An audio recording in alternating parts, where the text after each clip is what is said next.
ऐसा पहली बार नहीं हुआ है जब बिहार में किसी परीक्षा में लीक यानी धांधली का आरोप लगा हो और 70वीं बीपीएससी परीक्षा उनमें से एक है, इस कड़ी में शामिल है। आरोप है कि 70वीं बीपीएससी परीक्षा पेपर लीक हुए, कुछ छात्रों को कुछ एग्जामिनेशन सेंटर्स पर पेपर देरी से मिले और धांधली।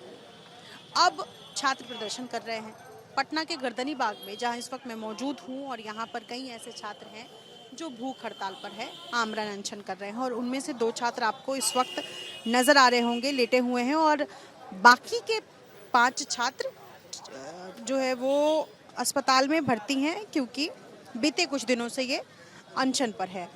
अब ये कहना है कुछ लोगों का, सरकार का, कि प्रदर्शन करने वाले छात्र बीपीएससी अभ्यर्थी नहीं है, मिसक्रिएंट्स। क्योंकि आप यहाँ जितना भी लोग हैं दबाया, आंदोलन को दबाया जा रहा है। पहले बात, ये जितना भी लोग हैं सभी बीपीएससी अभ्यर्थी है। हालांकि मैं भी अभी देखिए, मेरा एडमिट कार्ड ये रहा, मैं भी बीपीएससी अभ्यर्थी हूँ, देख सकते हैं। ये अफवाह फैला के हमारे आंदोलन क्या, हमारा सत्याग्रह है। दूसरा बात है, कोई हम उपद्रवी नहीं है। किसी तरह का उपद्रवी होते तो हम यहाँ अनशन पर नहीं बैठते। आज में हमारा बहुत दिनों से जो है कि पानी तक भी हम लोग नहीं पी रहे हैं यहाँ अनशन पे। दूसरा बात की बहुत प्रिंट मीडिया जो है एलिगेशन लगा रही है, इसीलिए पता चल कि प्रेस स्वतंत्रता सूचकांक जारी होता है। क्यों होता है आज हमको समझ आ रहा है। पहले पढ़ते थे कि नहीं झूठ होता है, लेकिन आज हमको समझ आ रहा है कि नहीं बिल्कुल सही। तो मैं अच्छा, मेरे मांग क्या है, हम लोग जेन्युइन मांग है। हम लोग क्या चाह रहे हैं कि फेयर एग्जाम हो। बिल्कुल कहीं ना कहीं ये बीपीएससी अध्यक्ष जो महोदय हैं या फिर माननीय मुख्यमंत्री जो, अगर अब तक मेरी बात जाए, आप ही की नजर लापरवाही है, आप ही लोग की लापरवाही है। बापू परीक्षा केंद्र जो है कहीं ना कहीं वहाँ गड़बड़ी हुई है, जो कि आप ये भी मानते हैं कि हाँ गड़बड़ी हुई, जिसका परीक्षा आप रद्द करके 4 जनवरी को आप लेने का निर्णय लिया है। तो ये आपका नाकामी है सर। हम पे क्यों थोपा जा रहा है, हमें क्यों उपद्रवी किया सर? उपद्रवी का मतलब यही होता है क्या? अनशन पर बैठ देना उपद्रवी होता है क्या? शांतिपूर्वक अपने मांग को रखना, अन्याय के खिलाफ लड़ना क्या उपद्रवी का काम होता है सर? मुझे लगता है कि आपको उपद्रवी का मतलब पता नहीं है। अगर डिफिनेशन पता नहीं तो आइए हम बताते हैं आपको उपद्रवी का मतलब क्या होता है। क्या नाम बताया आपने? जी, मेरा नाम संदीप कुमार है। संदीप, ये आपकी परीक्षा जो दी है, ये पहली बार दी, दूसरा अटेम्प्ट है, तीसरा attempt? नहीं, मेरा 4th अटेम्प्ट जी। तो बस वही कहूँगा कि ऐसा नहीं किया जाए। हम बिहार के ही छात्र हैं। अब माननीय मुख्यमंत्री हमारे मुखिया हैं, हम उन्हीं से मांग करेंगे कि देखिए हमारे खिलाफ न्याय कीजिए। अन्याय के खिलाफ हम लोग तो लड़ रहे हैं। बहुत दिनों से बोला नहीं जा रहा कि पानी 5 दिन हो गया नहीं पी पाए हैं और खाना तो नहीं खा पाए हैं। तो ऐसे नहीं अफवाह फैलाया जाए। हमारे आप लोग हॉस्पिटल में भी बात कर सकते। जो अभी डीएम चंद्रशेखर देखते हैं, आज 5वां दिन है। यह देखिए डीएम चंद्रशेखर कहते हैं कि ये जितने भी लोग बैठे हैं कोई छात्र नहीं है। अब कैसे क्या प्रूफ दे? एडमिट कर देना, और भी लोग का छात्र जितने भी छात्र हम सबका एडमिट कर देंगे। ऐसा क्यों अफवाह फैलाया जा रहा है सर? क्या हम उपद्रवी कर रहे हैं? यहाँ अनशन में बैठना उपद्रवी होता है सर? ठीक है, ठीक है, कोई बात नहीं। क्या नाम है आपका? मेरा नाम सत्यम है मैडम जी। परीक्षा कहाँ पर दी थी?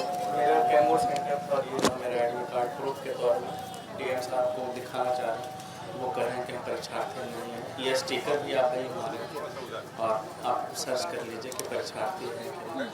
और उपद्रवी हम लोग को अभी भी 6-7 दिन से भूखे बैठे हैं और हम लोग को उपद्रवी कहा जा रहा है। यहाँ लेटे हुए हैं। अनशन का ये 6ठा दिन है। ये 7वां अनशन का ही छठा। हाँ, अनशन का 6ठा दिन है। और सोच के देखिए कि जो डीएम छात्र पर थप्पड़ मारता है और वो उपद्रवी हम लोग को कर रहा है। तनिक भी लोग में लाज शर्म नहीं बची। इसका मतलब ये लोग बहुत बड़ा सिंडिकेट चला रहे हैं। अनशन कब तक करेंगे आप लोग? सरकार तो कह रही है कि कोई पेपर लीक नहीं। मैडम देखिए, क्योंकि हम लोग सच्चाई के लिए लड़ रहे हैं मैडम, कोई झूठा काम नहीं कर रहा है। तो सरकार बीपीएससी जब तक या तो नोटिफिकेशन जारी करे या तो शरीर से है जो प्राण त्याग दे, लेकिन यहाँ से हिलेंगे नहीं मैडम। सत्यम नाम आपने? जी मैडम। सत्यम, अपने बारे में कुछ बताइए। आपके घर में कौन क्या करता है? कितना इम्पोर्टेंट है आपके लिए परीक्षा देना, बीपीएससी की तैयारी करना? घर वाले बहुत सपने सजा के रखते हैं कि बेटा, बच्चे जो उनके हैं वो अधिकारी बनेंगे, और आप परीक्षा देते हैं उम्मीद के साथ और पेपर लीक जैसा आप कह रहे हैं कि आरोप लग जाता है। मेनली यूपीएससी का एस्पिरेंट हूँ मैडम।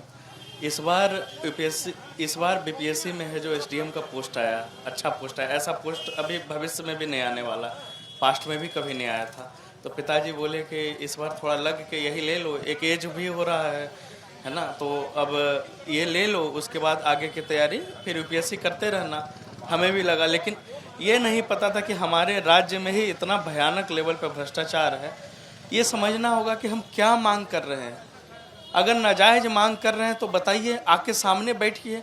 हम तो जो हमारे चेयरमैन साहब हैं उनको बोले आप अकेले मत आइए, आप IAS अफसर हैं, 5 IAS अफसर को लेके आइए यहाँ, मीडिया बंधु भी सामने रहेंगे। हम लोग के बातों को आप काट दीजिए, हम लोग यहाँ से उठ के चले जाएंगे। और अगर हम लोग आपको हराते हैं डिबेट में, तो आप है जो बोरिया बिस्तर समेट के अपने राज्य जाइएगा। हम बिहारियों को इतना कमजोर समझें क्या? फिर से आपके चैनल के माध्यम से, आप तो एक राष्ट्रीय चैनल है, आप एक राष्ट्रीय चैनल है, आपके माध्यम से फिर से समझाते हैं कि शायद आप राइट टू इक्वलिटी आप भूल गए हैं। आप बहुत पहले पढ़े होंगे या शायद घूस दे के आए होंगे। हम लोग ताज़ा राइट टू इक्वलिटी पढ़े हैं। बापू परीक्षा परिसर में एग्ज़ाम कैंसिल कौन किया?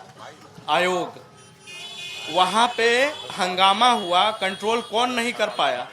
प्रशासन, है ना। उसके बाद आप उस सेंटर पे कह रहे हैं 12,000 छात्रों का दोबारा एग्ज़ाम लेंगे। इसका मतलब आप 2-3 जिले का सेंटर कैंसिल किए। 12,000 छात्र एक सेंटर पे नहीं होता, समझिए, वो 2-3 जिले के बराबर है। आप उनका एग्ज़ाम दोबारा लीजिएगा। आप ये क्या चपरासी का एग्ज़ाम ले रहे हैं कि चलिए कोई भी आ जाते तो चलेगा? आप SDM का एग्ज़ाम ले रहे हैं, DSP पोस्ट पे ले रहे हैं। तो हम क्या मांग कर रहे हैं कि सारे छात्रों को आप एक ही पोस्ट जब निकाले हैं तो एक ही एग्ज़ाम लीजिएगा ना। कॉन्स्टिट्यूशनल सीट पे बैठे हुए और आपको राइट टू इक्वलिटी नहीं समझ में आ रहा है। क्या मांग कर रहे हैं? आपको ये नहीं कह रहे हैं यहाँ पे इसलिए नहीं पड़े हुए भूखे प्यासे 6 दिन से कि आप हमको SDM बना दीजिए, हमको बिना SDM माने तो हम यहाँ से हिलेंगे नहीं, हमको DSP बना दीजिए, नहीं कह रहे। एग्ज़ाम में फेल हो जाएंगे, फेंक दीजिएगा बाहर। आपको सिर्फ ये कह रहे हैं फेयर एग्ज़ाम लीजिए, एक एग्ज़ाम लीजिए। और आप एक सेंटर पे जब आप कैंसिल किए तो सारे सेंटर को आपको कैंसिल करना होगा और री एग्ज़ाम लीजिए। आप यही डिमांड कर रहे हैं मैडम। के लिए ये वो तमाम अभ्यर्थी हैं जिनका सवाल सरकार से है, सवाल BPSC से है। और जाहिर है 18 दिसंबर से ये प्रदर्शन कर रहे हैं तो सिर्फ इसलिए कि परीक्षा दोबारा की जाए। सहयोगी शैलेश सिंह के साथ निधिश्री, ABP न्यूज़, पटना।